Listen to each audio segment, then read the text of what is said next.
3 horas 7 minutos, assunto aqui na Band News FM, reforma administrativa. O governo vai enviar agora oficialmente, mas já disponibilizou ali uma apresentação com os principais pontos da primeira fase da reforma administrativa proposta pelo governo Jair Bolsonaro. Primeira fase, entre vários pontos, ela traz como primeiro ponto, servidores atuais, quem está contratado não tem mudança de salário e segue com a estabilidade, mas para quem for entrar no governo via concurso público, algumas mudanças, passa a ter tempo de experiência com possibilidade de não continuar, só entra no cargo efetivamente se for bem avaliado, acaba com as férias de mais de 30 dias e acaba com a possibilidade de que alguém cometa uma infração ou seja condenado na justiça e a punição seja a aposentadoria compulsória. São alguns pontos dessa reforma para a gente entender um pouco dela, entender o que é exatamente uma reforma administrativa. Contato aqui na Band News FM com o deputado federal pelo Partido Novo, hoje no Congresso é o coordenador da Frente Parlamentar Mista da Reforma Administrativa, Thiago Mitrô. Deputado, primeiro, muito obrigado por falar com a gente. Boa tarde, Sandro. Boa tarde, Gabriela, todos os ouvintes aqui da Rádio Band News FM. É um prazer falar com vocês. Deputado, eu queria começar com uma pergunta muito simples, mas que é importante, tanto para quem é servidor, quanto para quem não é servidor. O que é exatamente uma reforma administrativa e por que a gente tem ou não? Por que ela está proposta? Quem defende a reforma administrativa, por quê? Alessandro, pergunta importante, porque a reforma administrativa, de fato, ela não está tão presente no nosso dia a dia quanto, por exemplo, a questão tributária ou a questão previdenciária. Mas a reforma administrativa é uma série de mudanças na legislação brasileira, de mudanças constitucionais a mudanças nas leis ordinárias, naquilo que rege a administração pública. Acho que hoje todo brasileiro tem um diagnóstico comum que os serviços públicos do Brasil não estão na qualidade que merecem estar. E isso existe uma razão, que são nas regras atuais dessa estrutura da máquina pública brasileira, que são muito defasadas. A gente costuma falar que não está nem no século XX, está no século XIX ainda. Inúmeros países têm regras muito mais modernas do que a brasileira. Então, modernizar essas regras para que o ambiente da administração pública possa ser mais voltado para resultados e, em consequência, melhore a qualidade do serviço para a população é algo fundamental e é exatamente nisso que a reforma administrativa toca. Eu queria perguntar ao senhor sobre a questão da estabilidade, né? Esse é um ponto que chama bastante atenção, porque é uma coisa dada, né, no funcionalismo público brasileiro, e isso estaria em jogo a partir de agora, não para os servidores que já estão na ativa. Eu queria perguntar ao senhor como é que a gente pode garantir, porque a gente sabe que, de fato, há distorções no serviço público, mas há também ilhas de excelência, né? Ilhas de grandes trabalhos. Nos ministérios, por exemplo, a gente sabe que tem servidores técnicos que muitas vezes são os responsáveis por garantir, por exemplo, continuidade de políticas públicas elementares. A gente tem uma dificuldade no Brasil de implementar políticas de Estado, então são políticas de governo que são trocadas a cada gestão. Como é que a gente pode garantir que não aconteça um uso da máquina pública a serviço da política, né, dos governos, já que a gente não tem nem continuidade de políticas que são acertadas, né, que são sabidamente reconhecidas e tudo mais, para que a gente tenha uma garantia de continuidade, de prosseguimento mesmo, né, de continuidade dos trabalhos desses servidores que estão por trás ali de uma série de serviços no Brasil. Olha, Gabriela, esse é um ponto importante mesmo, né? A estabilidade vem tomando as páginas dos jornais e está sempre em pauta por onde passa o tema da reforma administrativa. E, às vezes, eu brinco que ela é tratada como manto sagrado, como se algo que você não pudesse tocar de forma alguma, e, às vezes, é tratado como uma bala de prata que, mexendo na estabilidade, vai resolver todos os problemas da administração pública brasileira. E a gente não pode ir nem em 8 nem em 80, né? A estabilidade é um instrumento que, como você disse, existe para proteger o interesse público, justamente para não ter mudanças bruscas, né, de continuidade no exercício de determinadas políticas públicas, ou mesmo para proteger o interesse público quando um político que está ali temporariamente fizer alguma coerção com o servidor, ameaçando o servidor de perder o emprego dele se não agir conforme os interesses pessoais ou do grupo político, né, daquele gestor momentâneo. E a estabilidade, então, protege o interesse público ao permitir que o servidor se recuse, né, a exercer determinadas atividades que seriam prejudiciais à população.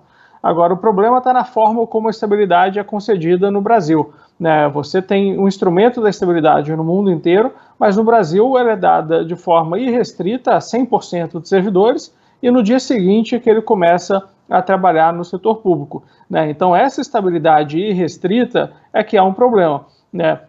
Não são todas as carreiras que podem sofrer ali coerções, como o exemplo que eu dei agora há pouco, né? Faz muito sentido você ter uma estabilidade para um diplomata, para um delegado, né? Mas talvez para alguém que está num cargo meio, cuidando da folha de pagamento do Estado, você não precise da estabilidade de forma irrestrita até o fim da carreira do servidor. É justamente isso que essa proposta vem trazer. Ela busca manter o princípio da estabilidade para aquelas carreiras que são mais relacionadas às carreiras de Estado, né?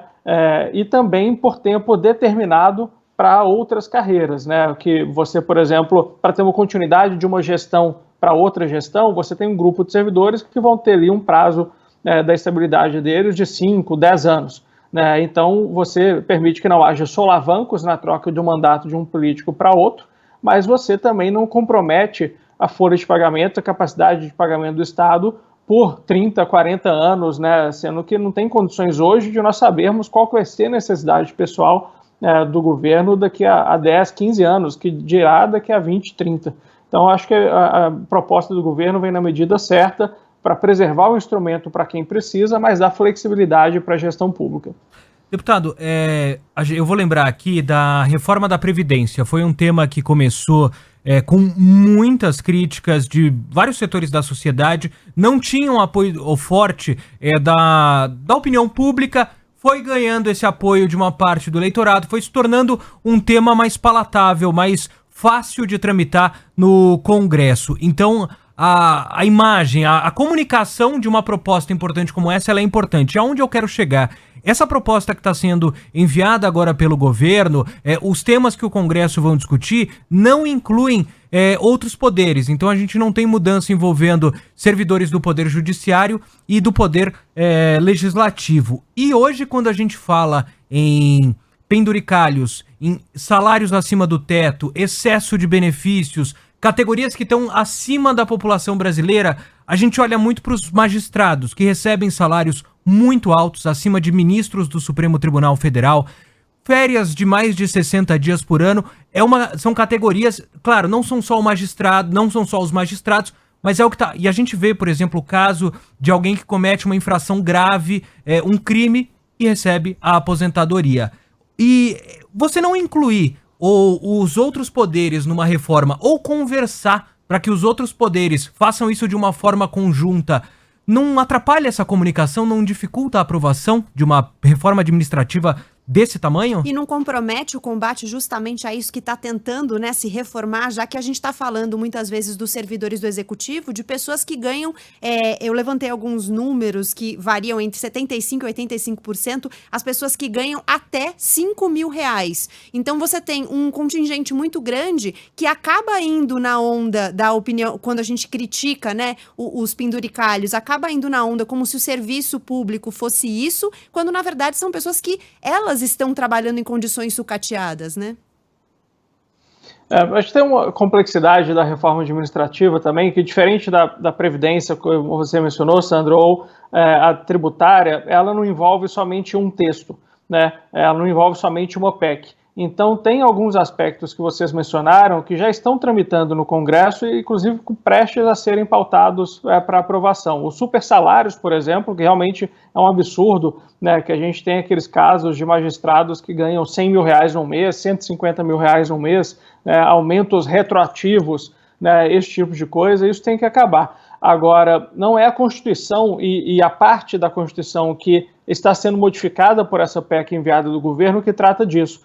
A regulamentação do supersalário já foi aprovada no Senado há 3 anos atrás e ela está pronta para ser aprovada na Câmara. Essa, inclusive, é uma das demandas da Frente Parlamentar da Reforma Administrativa, que se paute esse texto, esse projeto de lei, para que a gente possa acabar com esse instrumento, né, e garantir que todos os servidores públicos vão receber abaixo do teto. né? Outros pontos que vocês mencionaram, como algumas correções de distorções que existem no serviço público, as férias além de 60 dias, né, o ponto de você cometer uma infração e ser condenado com aposentadoria compulsória, né, que é uma condenação que você ganha um prêmio quase ali de receber o tanto que você recebe o resto da vida sem ter que trabalhar, né? Então esses pontos, de fato, nós achamos que podem ser melhorados, né? Talvez o governo não tenha querido colocar no texto para não interferir num outro poder, mas nós podemos fazer isso aqui no Congresso e eu particularmente vou trabalhar, né, para que nós possamos garantir que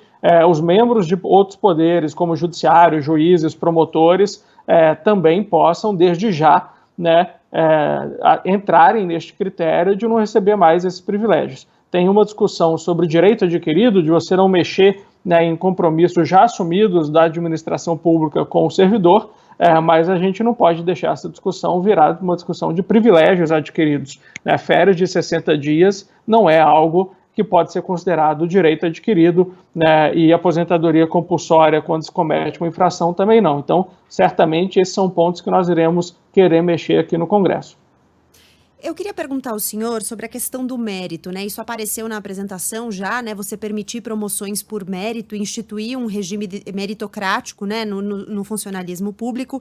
E alguns países que têm esse funcionamento, que usam a meritocracia como um critério, ali, uma ideologia para reger o funcionalismo público, tem critérios muito definidos e muito estabelecidos de como esse mérito é aferido. Inclusive porque a gente tem carreiras em que a produtividade não é quantitativa, né? Então é difícil você aferir a produtividade exatamente assim, sem ter nenhum tipo de discricionariedade. Como é que a gente pode garantir isso? Que critérios precisam estar claros, definidos, desde o início, pré-estabelecidos, para que haja uma garantia de fato de que o que está se considerando ali nas promoções, nos movimentos, né, de carreira dos funcionários públicos, seja de fato o desempenho daquelas pessoas? Tá certo, Gabriela, eu concordo contigo que os critérios eles têm que ser o mais objetivos possíveis, né? Em inúmeras áreas você consegue auferir resultado de forma muito objetiva. Às vezes pode ser o resultado, por exemplo, na área de saúde, você vai medir quem trabalha nessa área, mortalidade infantil de determinadas áreas versus de outras áreas, está melhorando, está piorando, né? Na segurança pública, crimes violentos aumentaram ou diminuíram em determinada região. Né? Então, isso é questões qualitativas que são medidas facilmente. Agora, você tem outras áreas que fica um pouco mais difícil, mas não significa que, por existir uma dificuldade, você não possa testar e implementar. Né? O que eu acho que a gente não pode deixar é permanecer os atuais critérios, onde em inúmeras carreiras a progressão ela é automática, né, por tempo de serviço, sem nenhum compromisso com resultados. Né, e também tem uma questão que todos os servidores de determinadas carreiras chegam no topo. Né, então é como se numa redação todo mundo virasse, depois de 8 anos que entrou como jornalista recém-formado, todos virassem diretor de redação. Né, você nem tem espaço para todo mundo ser diretor de redação. Né, agora no serviço público você tem algumas carreiras onde isso acontece. Então, são 3 coisas que nessa questão da progressão de carreira tem que acontecer. Primeiro, as carreiras têm que ser piramidais. Não faz sentido todo mundo estar no topo. Né? Você precisa ter uma base maior de atividades mais operacionais e vão crescendo, assumindo posições de liderança, aqueles servidores que demonstrarem ter essas habilidades de gestão e entregarem bons resultados. Né? Um segundo ponto é que essas progressões elas têm que acontecer durante um período mais longo. Né? Hoje, algumas carreiras, você entra em 8 anos, você já está no teto remuneratório. Então, imagina um jovem ali de 28, 29 anos, já chegou no topo da carreira dele. Que ambição que ele tem para que nos próximos 20, 30 anos, né, ele continue performando no nível que a população brasileira gostaria que ele performasse. Né? E o terceiro ponto são esses critérios que a gente mencionou para a progressão. Né? Você tem que receber um aumento como um reconhecimento ao desempenho que você tem. Né? O aumento ele tem que vir, um aumento salarial tem que vir com aumento de produtividade. Né? Então, ainda que seja um processo para algumas carreiras um pouco mais elaborado do que para outras, para conseguir oferir resultados objetivos, a gente não pode impedir que haja esse avanço por uma dificuldade que existe. A dificuldade ela tem que existir para ser superada e não para ser uma barreira. Bom, o debate chegando agora ao Congresso, certamente voltaremos a ele. Por hoje, eu queria agradecer a participação do deputado federal pelo Partido Novo, coordenador da Frente Parlamentar Mista da Reforma Administrativa, Thiago Mitrô, aqui na Band News FM. Obrigada pela gentileza de conversar com a gente. Eu que agradeço, Gabriela, Sandro e todos os ouvintes aqui da Band News. Foi um prazer e um abraço e até a próxima. Obrigado, Até a próxima. deputado. Até a próxima. Agora